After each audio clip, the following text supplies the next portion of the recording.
Started off working at my mom's house, but I'm still stuck inside my mom's house. Dreaming about 10 bands when I walk it out. Then I wake up, boy, what you talking about? You ain't never gonna catch me slipping.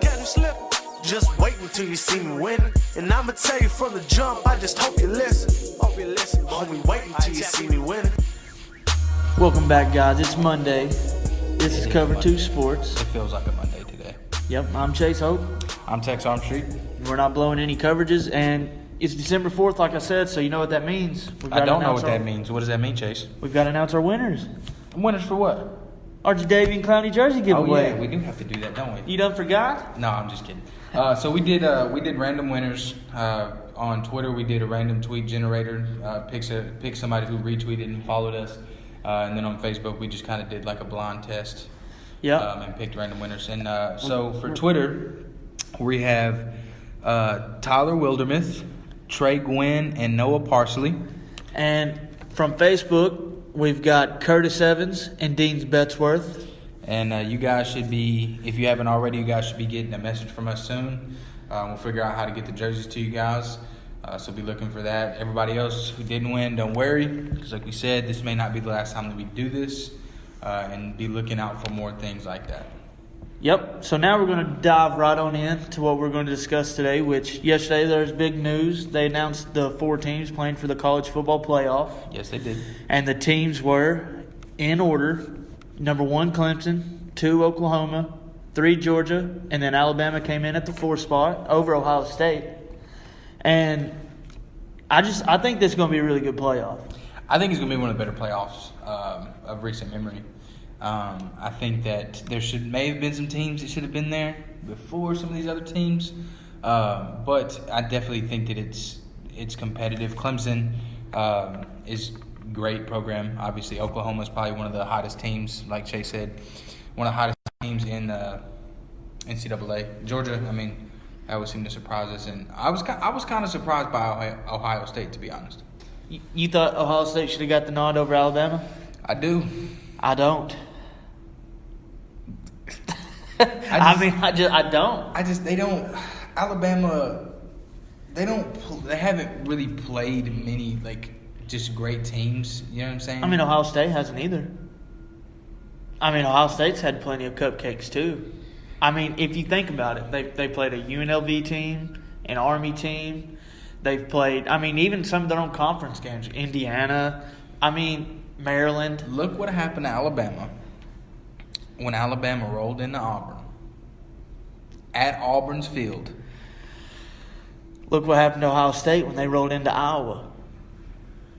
31-point loss. So we'll give them a loss apiece. 31-point loss. Who's the other team that Ohio State lost to? Yeah. Yesterday. Or Saturday.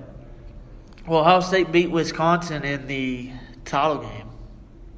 Okay. All right. Well, they've got 2 losses. I guess Alabama can go in there.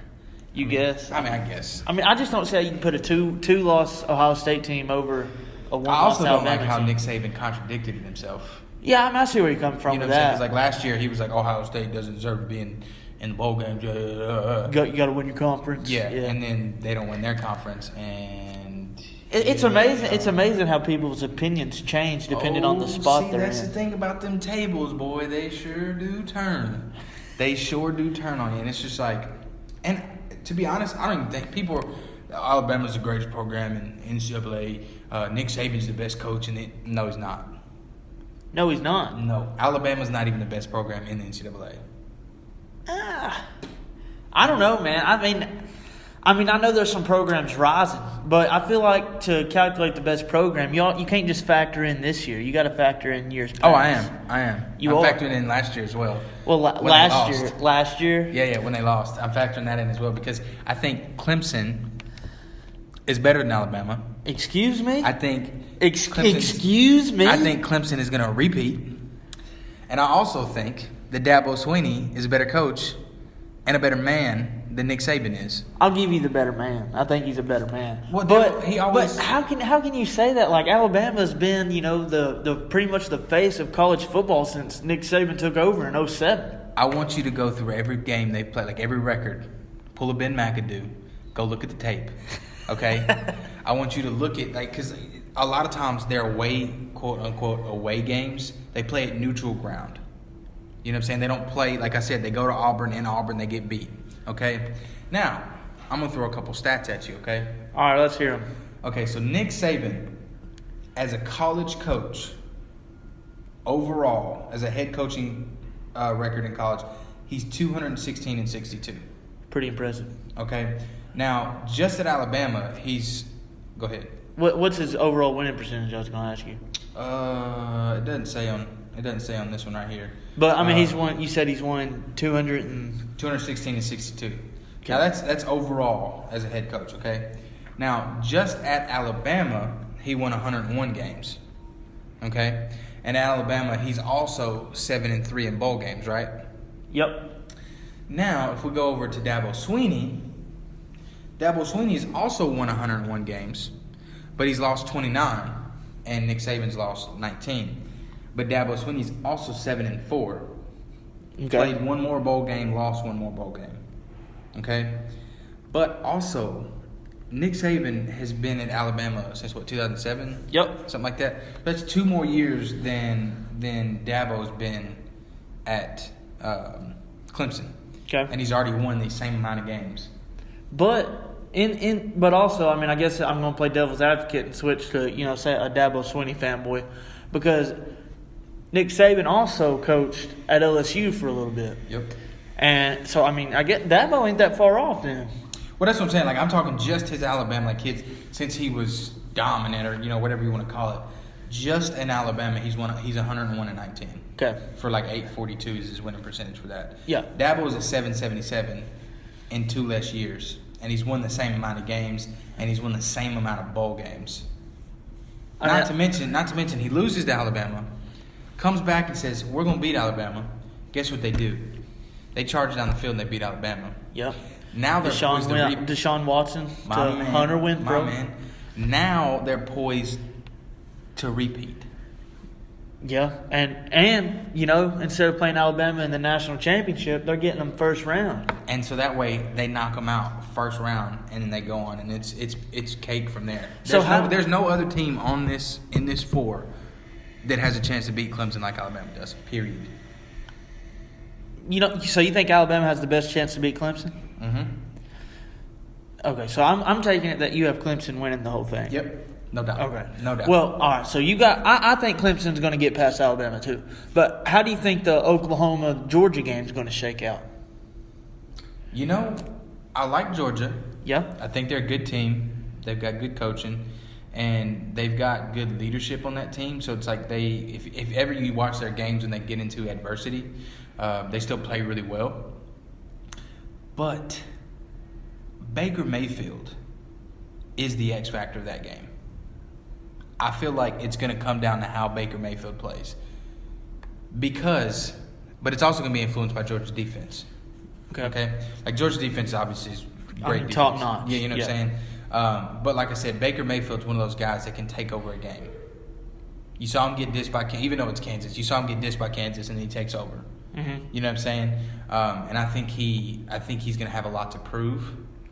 But for his sake, I hope he just go ahead and he gets beat by Georgia so he can go get ready for the NFL, because he's not going to want to face Clemson. But who do you think wins, Oklahoma or Georgia? I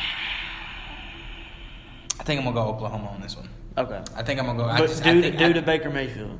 I think it's going to be due to Baker Mayfield. I think he's going to be able to play. He's going to be able to elevate his game higher than Georgia's defense. Yep. See, I think Oklahoma's going to win, but I don't think it's going to be anything. I don't think it's going to be due to Baker Mayfield. Mm-hmm. I think he's going to go out there and he's going to have a good game. Yep.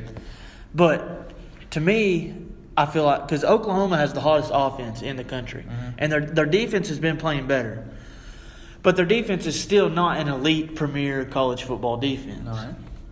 And I think it's going to come in the hands of Georgia's freshman quarterback Jake Fromm, and I feel like his nerves may get to him, and I just don't see him being able to march down and take advantage of that Oklahoma D. I think Oklahoma's going to win because their offense is going to put up points against anybody. Anybody. But do you think Chubb could pick up the slack? No. No. I don't think he's going to be able to.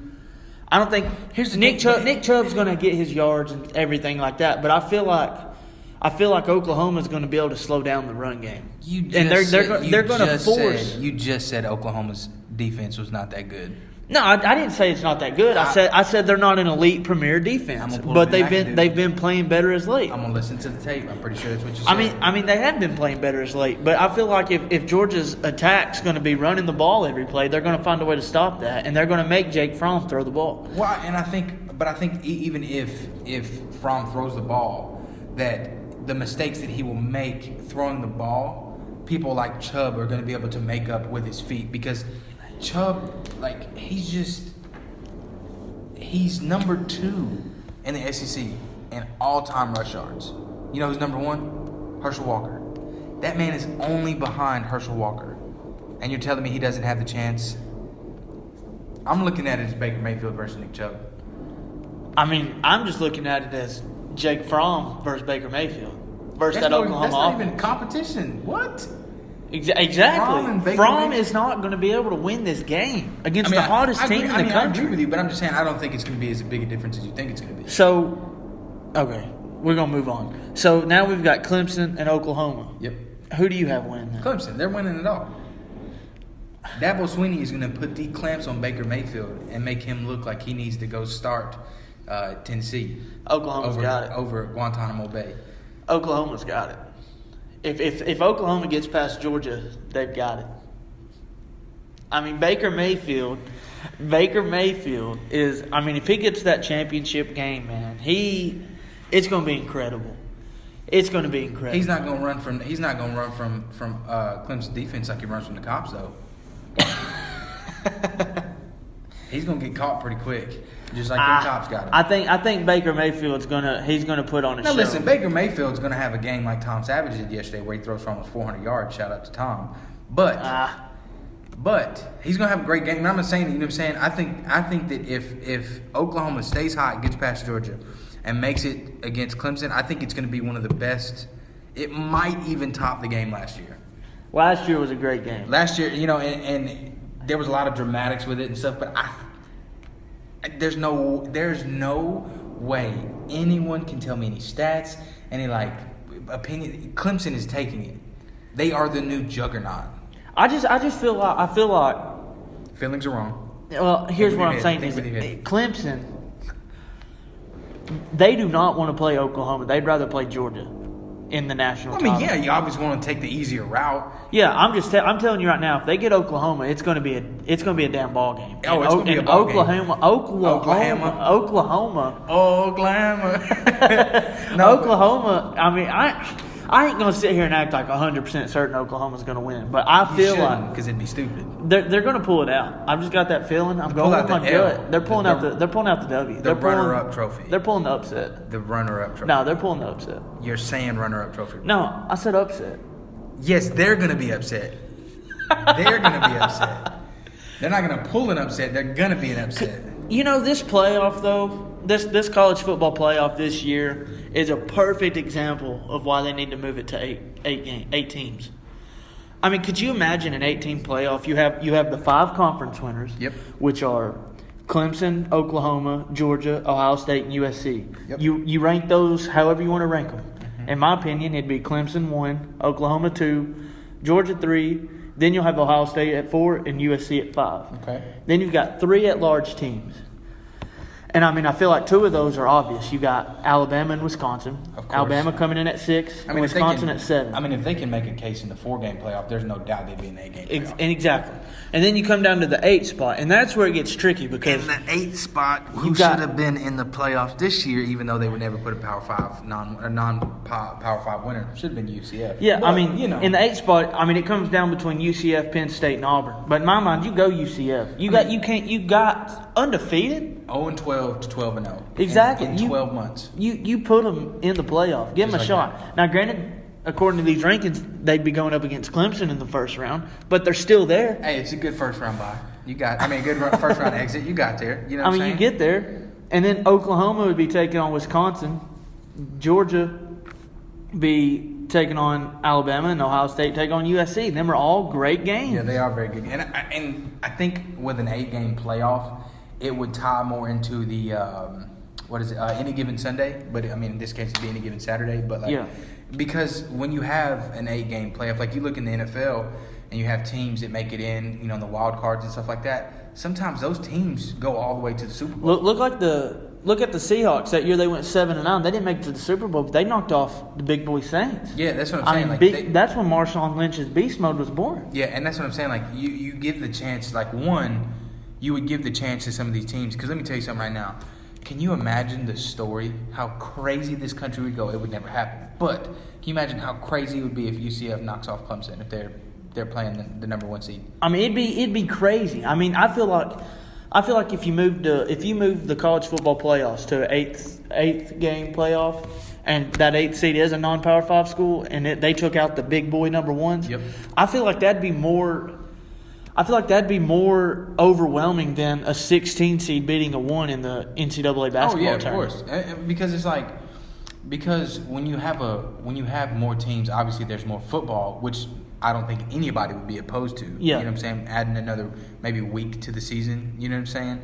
I don't think anybody would be opposed to that. And it would create more Cinderella stories, which everybody loves. It would create the playing field would be more level. It'd be more fair. Yep. Because then you could be like, oh, well, these teams are getting in, but UFC's not in. Okay, well, UCF. But now UCF is in. And UCF had a chance to win. Yep. And just like last year, you had Western Michigan in there. Yep. But another thing is a long story short, I mean, if you have teams, say UCF gets hot like Boise State did a few years ago, maybe a conference opens up and they consider putting them into, their conference. Maybe they're able to become a Power 5. Yeah, I mean, that would fix it, but like that would help UCF. Yeah.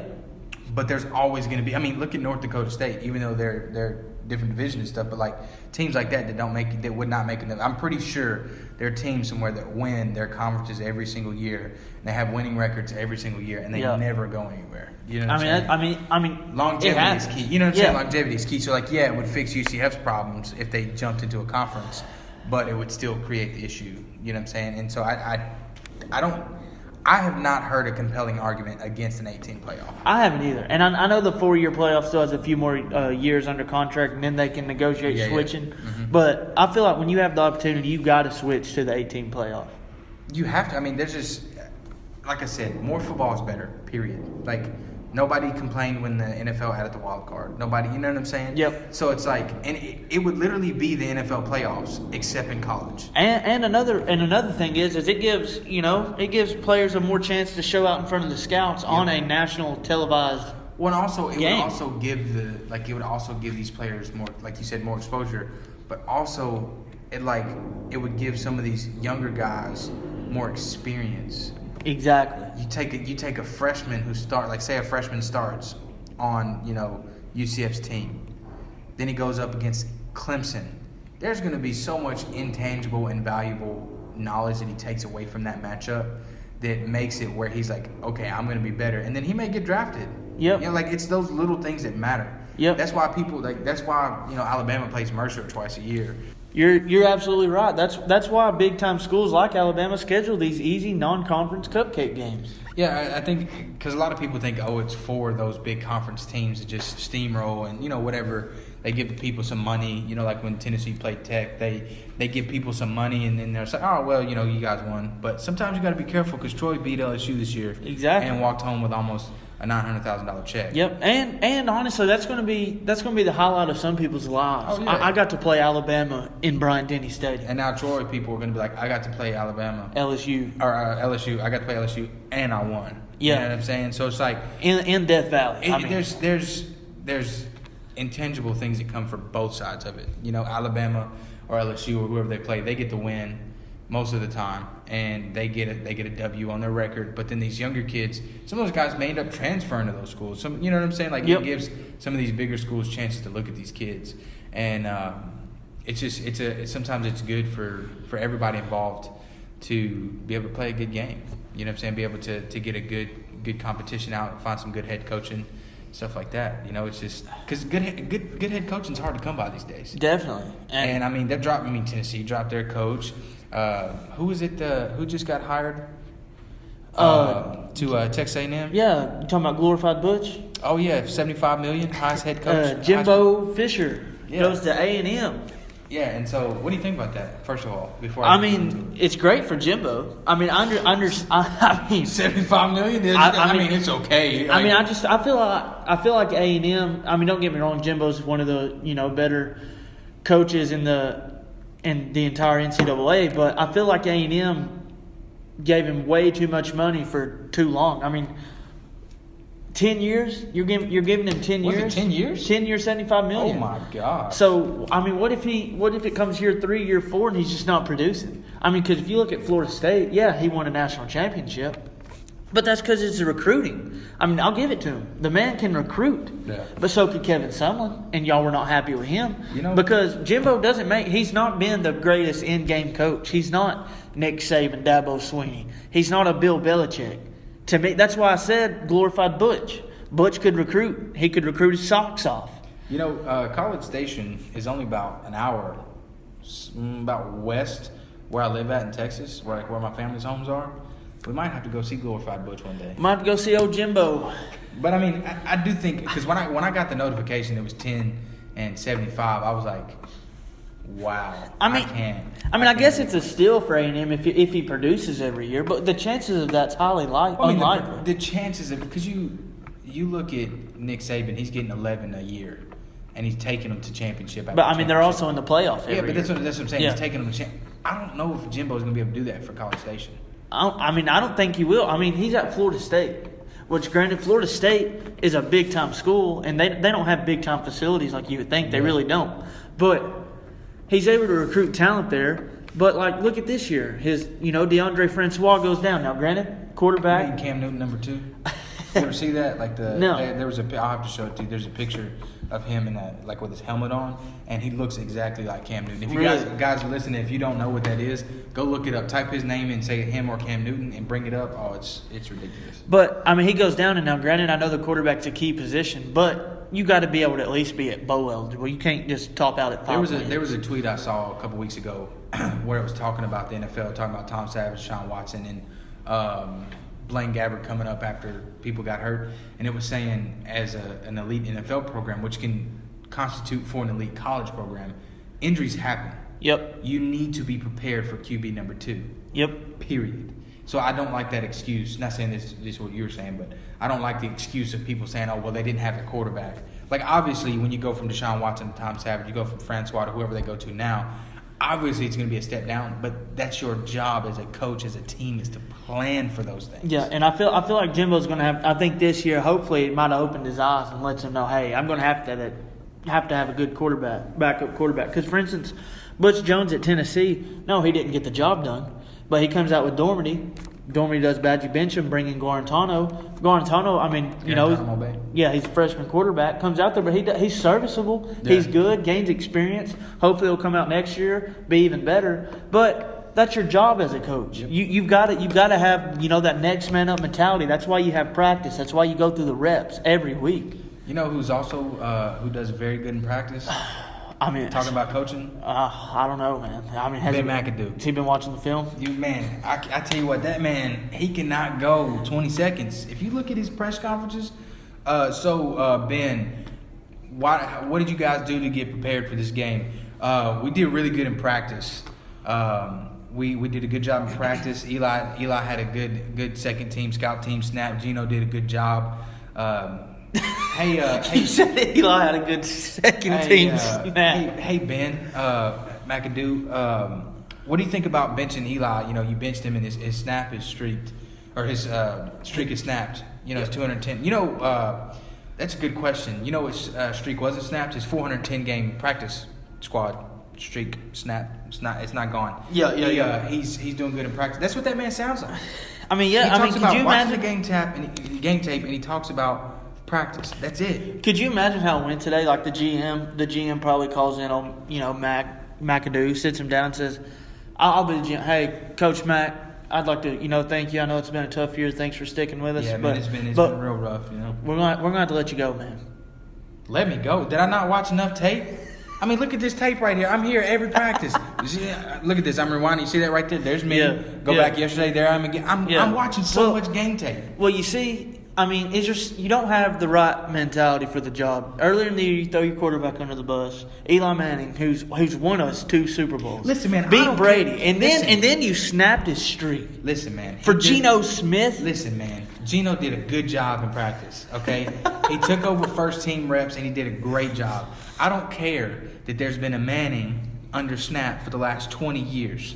Between him and his brother, okay? I don't care about that. He did really good in practice, but Geno did better. I was watching the tape, and I was like, Geno deserves a shot. I mean, he did good, man. He had 288 yards. He got sacked 3 times, sure. Threw a touchdown. But, hey, he did well enough in practice. I thought, that's what that man sounds And then like. After this conversation, the owner comes in, hey, Jim, we're going to let you go. I mean, and maybe it's because, he hasn't drafted any O-line help. Maybe it's because he hired Ben McAdoo. Maybe. I mean, the Giants are cleaning house.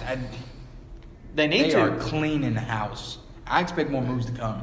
Yep. And one of the biggest moves that I don't really feel like anybody's talking about. Oh, no. Eli Manning's going to Jacksonville. Oh. Because look at Peyton. Peyton gets hurt. Yep. So I'll say it like this. Some drama happened around Peyton when he was in Indianapolis. Well, gets the neck surgery. Yeah. That's what I'm saying. But like some type of disruptive behavior happens to where he is no longer the starting quarterback of the team. Yep. Then he leaves. Go wins him another ring. Okay? Right? Right. Look at this. Eli comes up. Something disruptive happens. There's a team who I feel is a quarterback away. I completely agree. With a completely healthy team like Allen Robinson back. I mean, their defense. I mean, that's just like the Broncos' defense. That's what back I'm saying. when Peyton. And that's what I'm saying. There's so many uncanny resemblances between these two teams. So I'm thinking Eli, depending on how good the marriage is, I'm thinking Eli goes down there because they're going to get Kirk Cousins or Eli. It depends on who they want to pay. I'm going for Eli. Okay, I go get Eli. I bring really, if you take his knowledge, his brother's knowledge, and the knowledge that his dad taught them. Bringing years and years of experience and knowledge into a new team that's kind of young, bringing that veteran leadership that you need, he could win 1 or 2 rings down there. Oh, definitely. I think he needs to follow Peyton's footsteps, go to another team, have the defense carry you to a championship, and just play well enough to get past it. You know what I'm saying? I feel like that's smart because if you think about it, he'll have a good run game with Fournette. Yep. Hasn't had a good run game in New York Their O-line's not that bad. since Brandon Jacobs. Yeah, their O-line's not that bad. He'll be losing OBJ. Well, I mean, he gets Allen Robinson. He gets Allen Robinson. He gets Marquise Lee. He gets Allen Hurts. Who they sign. D.D. Westbrook. Because listen, if I'm the owner, Yeah. if I'm the GM, and Eli's like, yeah, I'm coming to play, I'm breaking the bank. I'm spending what I can. Yeah, I'm going to break the bank to find some receivers. You know what I'm saying? Yeah. I'm going to go trade for Jarvis Landry. I'm going to go sign somebody, who's a free agent. I'm going to go draft somebody from college. Like that kid that we were talking about, Hunter Renfrow. Yep. He could be one of the best slot receivers in the game. No doubt about it. He could be the guy. I was on the sideline yesterday for the Texans-Titans game. Yep. Guess who I was seeing out there helping with the Texans? Wes Welker. He could be the next West. He could be the second coming of Wes Welker. He's a scrappy little white guy. Sneaky fast. And that's what I'm saying. Sneaky fast. You put him in that slot. You put him between Allen Robinson. Say you go trade for Jarvis Landry. Oh, my God. That team's out. But even just having Allen Robinson, I think Eli would be great. I mean, and D.D. Westbrook's playing good. I mean, he's came on strong playing good. Marquise Lee's solid. Yep. I mean, that team is literally a quarterback away. And then you have a defense who has been better, in my opinion, than the Legion of Boom. Or Legion of Doom, whatever they're called. Legion of Boom. They're Legend of Nothing now, but the Legion of Boom, you know what I'm saying? Mm-hmm. Because their defense is so good, it will pick up any. They're making Blake Bortles look like a Pro Bowl quarterback. You know what I'm saying? I mean, that's tough to do. Because he's making up the point differential. Their defense is stopping people, and then Blake is coming in. You know what I'm saying? And one of the most interesting games that's going to define that is going to be on the 17th. Week 17? Week 17 when Jacksonville plays Tennessee. You know what I'm saying? That we might get a chance to look at what Jacksonville could really do against a conference opponent. And then we could see, are they really a quarterback away? Because if they can go in there and they can make the playoffs, which I think they're going to win the division. They can make the playoffs and get a first-round win and maybe go out in the second round, whatever. They're a quarterback. There's no doubt. Because they're going to do that without Allen Robinson. They're going to do that with beautiful Blake. Like, you know what I'm saying? Like... Yeah, and you speaking of winning the division, if you'd have told me that a few weeks ago, I'd have said, man, are you crazy? Because, I'm a Titans fan. Yeah. But with the Titans, what is their problem? They're going to have to wake up. Listen, I'm telling you, yesterday, I fully expected the Titans to win the ball game. I didn't think there was a chance on God's green earth that the Texans were going to have any chance of winning that football game. We had ample chances. Yep. We had Tom Savage, the garbage bag that he is, threw for 365 yards. Guess how many turnovers he had? 1. Yep. And that's when that one turnover came. At the end of the game. The last minute and a half. Yep. Now granted, it was a good ball. It was a decent ball. DeAndre's route broke down, so it wasn't entirely Tom's fault. No, because LaShawn Sims, he made a play. Oh yeah. I mean that was a great play. If you watch the tape, Hopkins goes to cut inside, and Sims blocks him off. So there's really nothing he can do. The ball's already gone. But the Titans, man, their defense, like specifically their secondary, is not good enough for you to put the game in their hands. Well, outside of Kevin Byard and Logan Ryan's doing good. I wouldn't trust that secondary to win a game. Jackson's young, you know what I'm saying? Yeah, they have potential to grow, but they're going to have to stop coming out slow. If they continue to come out slow, they're not winning the division. I've talked to many Titans fans, many football fans since yesterday, and I'm telling them everything. The Titans are good. They're the second best team in the division. They would be the third best team in the division if we still had Watt, Merciless, and Deshaun and all those guys, you know what I'm saying? But they're the second best team in the division, and their style of play of letting teams hang around, of letting teams compete all the way up into the fourth quarter, and then finding a way to win in the fourth quarter, that's not going to work in the playoffs. Playoffs. They're not going to be able to beat the Steelers. You know who they remind me of? Who's that? Last year's Tennessee Vols. Come out slow every game, and then you come out booming in the second half. But that's not going to continuously get the job done in the NFL. They don't even really come out booming. No, exactly. They don't. They don't. They just look like yesterday. They look lethargic. They look like they didn't. They look like they already. They already didn't want to be there.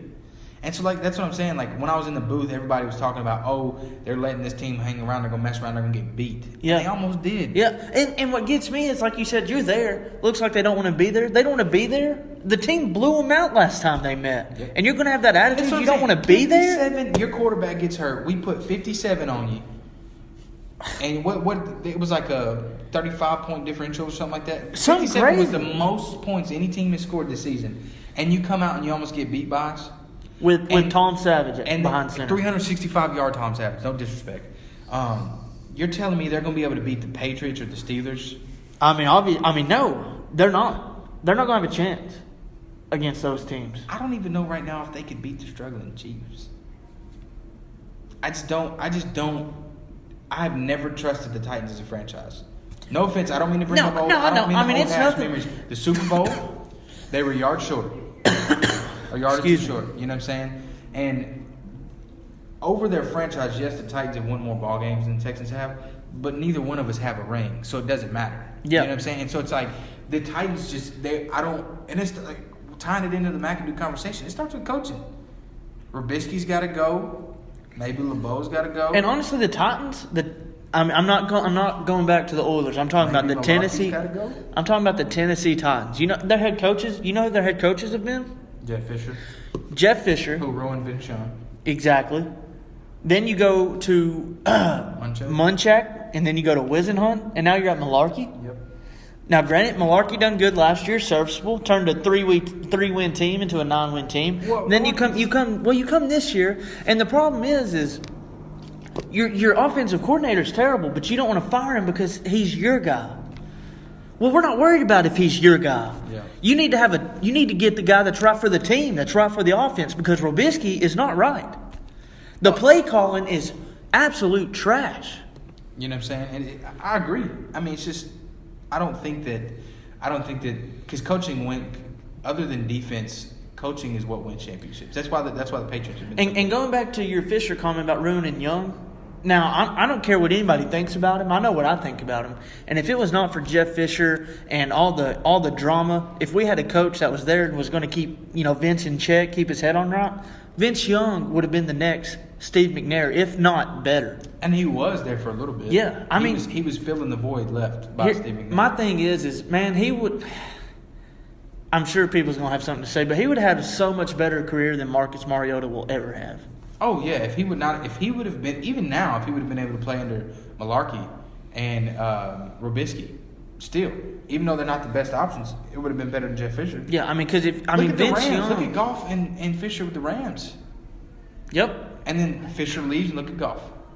Yep. I mean, it's not just a random coincidence. No. Vince Young had everything. He had all the skills, all the talent, all the intangibles. And really, a quarterback is what people come to watch. They come to watch running game, but they want to see a star quarterback.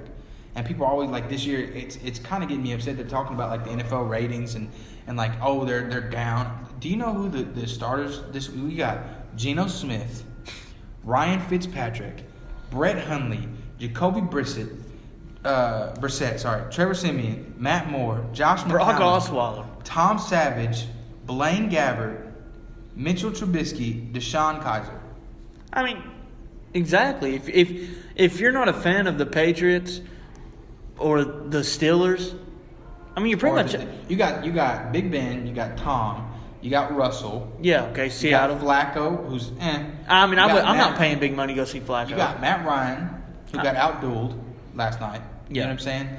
And you got Derek Carr, who's Then you got some guys like Carson Wentz who are sliding, Jared Goff. Other than that, 8 teams.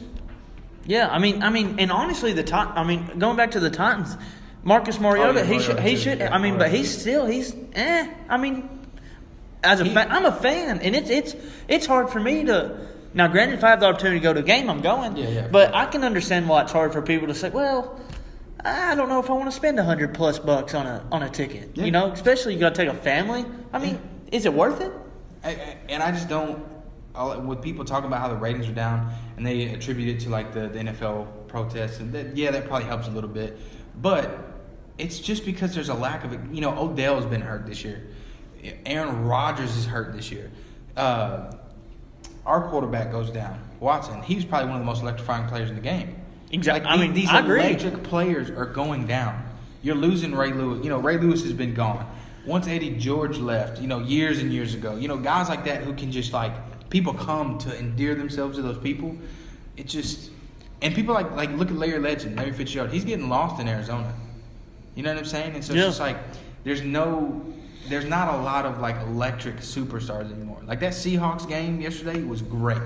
Carson Wentz looked electric. Russell Wilson looked electric. You know what I'm saying? And I mean, yeah, you have quarterbacks who's come up making noise. You have Goff, Case Keenum this year. But at the same time, would you rather go see Jared Goff, Case Keenum, or would you rather be able to see a superstar quarterback like Tom Brady or Big Ben? Yeah. And the truth is, not many teams have that guy. Exactly. And I think it just kind of, it all ties in with each other. The ratings are down because the quarterbacks aren't there. Quarterbacks aren't doing well, or they're not there because of the coaches, because the coaches aren't developing things right. They're not running the right plays, because Marcus Mariota could be a superstar quarterback if he's in the right system. Yeah, and it all comes back to maybe the NFL needs to make more advancements in the equipment, I mean, yeah, they've tried so many things, taking away the helmet to helmets. If it occurs, you're out. Speaking of helmet, did you see Gronkowski's hit yesterday? I mean, the guy's already he's been down and out of bounds for at least 20 seconds. And then Gronk just comes in and Gronk smashes and gave him a concussion. And he doesn't get suspended from the game. If this man does not... You can't play favoritism. If this man does not... And people were talking about Tom Brady's temper tantrum yesterday when he goes off on his offensive coach. And Odell was like, if I did this... Double standard. Exactly. I've seen Tom do this many times throughout the years. And I do it one time, and all of a sudden, y'all going to... And people are trying to throw Tom Brady's ring count in there. If Odell wins MVPs... You can't justify that. That's fine. That's fine. They can justify that all they want to. Odell Beckham was the premier wide receiver. People, when they talked about wide receivers, they talked about him. I'm not saying he was the best. Yeah, I mean, in my opinion... But they talked about him. Yeah, they talked about his catches. They talked about his changing the Giants and stuff like that. And so then you got stuff like the Patriots who get played favoritism all the time. It's like nobody wants to watch teams play them because calls are always going to go their way. Exactly. And then speaking of wide receivers, wide receivers are kind of like the quarterback situation. Really, you have the Antonio Browns, the Julio Joneses, and the OBJs. And the DeAndre Hopkins. Okay, all right, but there's not enough talent to go all the way around it, and I get that. You're always going to have that struggling team. It's like a really deep fantasy league. Yeah, but it's not that there isn't the talent. It's just the injury bug has been so bad this year. Yep. And even Dalvin Cook, running back, he was he was on pace to possibly become, Rookie of the Year, just like Deshaun Watson was. Yep.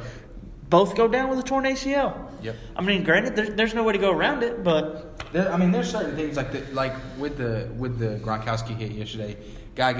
White gets a concussion. Gronk needs to be thrown from the game, and then he needs to be reprimanded further, because that was almost as bad as the Alonzo hit on Flacco, or it was worse than the Alonzo hit on Flacco. Yeah. Because Flacco was going down, he's sliding, Alonzo hits him. Yeah. Whatever. White was down. He had been tackled.